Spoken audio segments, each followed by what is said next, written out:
you're keeping Shedeur as QB1. So this was, what are you giving up to get an elite coach to come here to help, quote-unquote, fix the Browns and get the most out of Shedeur Sanders? Is it a first-round pick? Is it multiple? Man, what would you give up? Man, listen, this is... I got a problem giving up picks, period. I ain't trying to give up no picks. I need them. Now, look, I ain't stupid. If Sean McVay wants to come in here... All these names are great. To have like one that I feel like we have to, buy into, or is like, if they don't get this guy, I mean, they're screwed. Right. Because whoever they hire is probably going to fail. Let's be honest with you. So the reality is we're gonna talk about these names, and someone's gonna be right about who they hire, and they're only right for that 1 second. And the second they get hired, they're gonna fail, unfortunately, because the owner is delusional. He is. Did you guys hear him yesterday? Yes. You think that guy is going to hire the right guy? Well, the most incredible thing, are we talking about what Jimmy's comments? Yeah, we got some of Jimmy's comments coming up next. All right. I'm just telling you right now that they could hire the next. Your short QB1. So this was, what are you giving up to get an elite coach to come here to help, quote unquote, fix the Browns and get the most out of Shedeur Sanders? Is it a first round pick? Is it multiple? What would you give up? This isn't just about football anymore. This is about power, control, and coaches making career, altering decisions that could change everything. And when you hear what's really being said in these coaching interviews, you're going to understand why some of these guys would rather sit out a year than touch this situation with a 10F poll. So don't skip a single second of this video. And if this story touches your heart, give it a like, subscribe to the channel, and let us know in the comments. Where are you watching from? Let's begin. Nah, listen. What you just heard, that wasn't normal NFL chatter. That wasn't just some coaching carousel segment to kill time on a sports show. That was a warning shot. That was a power struggle happening in real time, right in front of everybody. And most people don't even realize what they're watching, because this is bigger than Cleveland. Bigger than one job opening. Bigger than one quarterback. This is the league telling you who's really built for this and who's been faking it. See, we're used to teams interviewing coaches like it's some clean little business transaction. What's your philosophy? How do you build culture? What's your plan on third down? All that polished nonsense. But that's not what this is. Not anymore. Now the question is blunt, almost disrespectfully blunt. Can you win with this kid? Can you walk into that building, look everybody in the eye, and say, yeah, I'm staking my reputation on developing him? Because that's what's happening. A young quarterback, whether you love him or hate him, has turned into a litmus test, a mirror. You either see opportunity or you see danger. And the wild part is, some of these coaches aren't even being evaluated right now. They're being exposed, and you can feel it. You can hear it in the way people talk about it. They're not breaking down footwork. They're not debating reads. They're not even arguing arm strength like fans normally do. They're talking about circus, noise, baggage. Like, we're not discussing football anymore. We're discussing a headline. And that's where it gets nasty. Because the Browns, and let's be real, this is what teams do when they're desperate. They're not just hiring a coach. They're demanding belief. They're demanding commitment. They're basically saying, if you want this job, you're not walking in here with 1 foot out the door. You're not taking this job while quietly planning to replace the quarterback in 6 months. No, you're either all in or you don't belong. And I'm telling you right now, that scares people. That scares coaches who've built their whole careers on landing in perfect situations. That scares coaches who want a veteran quarterback already installed, so all they have to do is manage and collect wins. That scares coaches who don't want their first press conference to feel like a trial. And that's why this isn't about talent. This isn't about schemes. This isn't about who's the smartest play caller on a whiteboard. This is about belief. Because development is the hardest thing in the NFL. It's the most important thing in the NFL. And it's also the easiest thing to run from, because if it fails, everybody blames you. Not the roster, not the front office, not the injuries you. You couldn't fix him. You couldn't unlock him. You couldn't lead him. So now we're watching grown men in million-dollar suits do this little dance where they pretend it's professional to hesitate, where they pretend it's smart to wait, where they pretend I just want the right situation isn't code for I don't want smoke. But that's what it is. It's fear dressed up as professionalism, fear dressed up as fit, fear dressed up as timing. And if coaches are running from this moment, if they're hearing that name and backing away like they touched a hot stove, what does that say about them? All right, now let's slow this down for a second, because once you strip away the headlines, once you mute the talking heads, the reality on the ground looks very different from the story people are trying to sell you. Where does he actually stand right now? Not on Twitter, not on debate shows, in the building. Because inside that building, depth charts aren't built on vibes or pedigree. They're built on trust, reps, poise. Who can command the huddle when things get ugly? And whether people want to admit it or not, he didn't just fall into relevance. He earned oxygen in the conversation. You don't get first-team reps in this league because of your last name. You don't get teammates leaning in because of hype. NFL locker rooms sniff that stuff out immediately. Veterans don't care about Instagram. They care about whether you can get them lined up, whether you stay calm when protection breaks down, whether you don't flinch after a bad series. And that's the part nobody on TV wants to talk about, because it doesn't fit the narrative. We've seen this movie before. Rookie quarterbacks are never handed clean situations. Ever. Think about it. Jalen Hurts walked into a mess. Josh Allen was called inaccurate and raw. Lamar Jackson was told to switch positions. Dysfunction didn't stop them. It exposed who was patient enough to develop them. This league does not reward comfort, it rewards belief. And right now, belief is forming in quiet places, on practice fields, in meeting rooms, in moments where a quarterback keeps his head when everything else is spiraling. Fans are seeing flashes, real ones. Not box score illusion. Actual throws that make you pause. Actual movement in the pocket that says, okay, that's different. Meanwhile, analysts are obsessing over noise, over optics, over who's uncomfortable with what. That gap matters. Because public perception is loud, but internal reality is honest. Teammates respond to poise. Coaches respond to preparation. And development doesn't announce itself with a press release. It happens quietly, then all at once. And let me be clear about something. Nobody is being forced into anything here. This isn't charity. This isn't politics.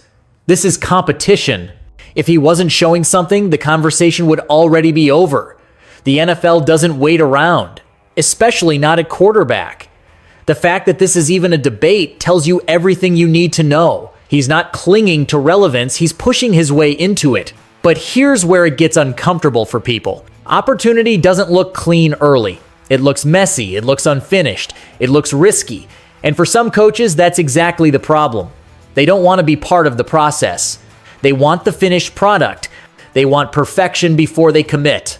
And that's why this situation isn't being avoided, because it's impossible. It's being avoided because it's uncomfortable. Because believing early means owning the outcome. And not everybody in this league is built for that kind of pressure. And that leads us straight into the real reason this thing feels so tense right now. Let's just say the quiet part out loud now, because this is where the whole thing gets uncomfortable. The excuses are everywhere. You've heard them. I've heard them. They're dressed up to sound intelligent, but they all mean the same thing. Media circus. Too much baggage. Too much attention. Too complicated. It's the same recycled language every time the league doesn't want to admit what's really going on. And here's the truth they don't want to sit with. That's not analysis. That's anxiety. Because if this was really about football, we'd be talking about progressions. We'd be talking about processing speed. We'd be talking about arm angles, pocket movement, timing throws against pressure. Instead, we're talking about vibes, about noise, about how uncomfortable it feels to answer questions after a loss. That tells you everything. See, this league loves adversity until adversity looks like accountability. Coaches talk all the time about toughness, about hard coaching, about demanding excellence. Analysts preach accountability like it's a religion. Next man up. No excuses. This is the NFL. But the second that pressure shifts onto them, the second development comes with risk instead of comfort, suddenly it's, well, the situation just isn't right. That's hypocrisy. You can't demand toughness from players while avoiding pressure yourself. You can't preach accountability and then applaud coaches for running from scrutiny. And you definitely can't build a reputation on culture if you only show up when the culture is already built. The NFL glorifies adversity in highlight reels. It celebrates it in documentaries. It sells it as mythology. But when adversity walks into an interview room wearing uncertainty, that's when people start backing up. And let's be real about what's actually happening here. This isn't wisdom. This is self-preservation. This is protecting resumes. This is waiting for the perfect roster, the perfect quarterback, the perfect conditions, so nobody can point the finger when things get messy. This is avoiding scrutiny instead of mastering it. And that's fine. Just don't call it leadership, because that's not leadership. That's not confidence. That's fear. Fear of being judged. Fear of being blamed. Fear of being the guy whose name gets attached to a rebuild instead of a ring. Fear of standing in front of a microphone and saying, yeah, this one's on me. And that's why this conversation is bigger than one quarterback. Way bigger. This is about whether modern NFL coaches still believe in development at all, or if they only believe in finished products. Whether they still trust teaching, patience, and growth, or if they just want plug-and-play safety. Because development is hard, it's uncomfortable, it doesn't come with guarantees, and it exposes you, your philosophy, your communication, your backbone. And right now, fear is loud. You can hear it in the pauses, in the qualifiers, in the way people talk around the issue instead of through it.